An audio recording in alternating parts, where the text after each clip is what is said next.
Brigada Balita Nationwide. Tuloy-tuloy po tayo sa mga balita, mga kabrigada. Panahon na umano para panagutin at parusahan ng social media influencers na nagtatago sa likod ng freedom of speech sa ginagawang pagpapakalat ng kasinungalingan at nakakasirang impormasyon. Ito ang paniniwala ni House Assistant Majority Leader Jude Asidre kasunod ng ikatlong pagdinig ng Tri-Committee sa Kamara kaugnay sa issue ng fake news kung saan humarap ang ilang mga kilalang vloggers.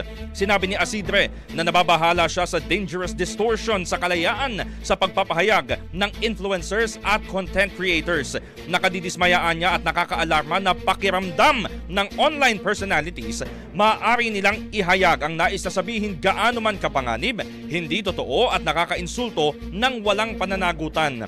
Ipinagtataka rin ito kung bakit itinuturing ng lipunan na may ethical standards ang traditional media habang pinapayagan ang digital content creators na mag-operate ng walang pananagutan. Hindi humano hinahayaan ang telebisyon, radyo at dyaryo na maglathala o mag-ere ng irresponsable at nakakasirang content, kaya bakit kinukonsinte ang ganoong uri ng pagpapahayag sa social media na mas mabilis namang kumakalat. Brigada Balita Nationwide. Ang bahaging ito ay hatid sa atin ng Mom's Love ES1 Capsule. Simulang tuparin ang pangarap ng iyong anak. And starting now!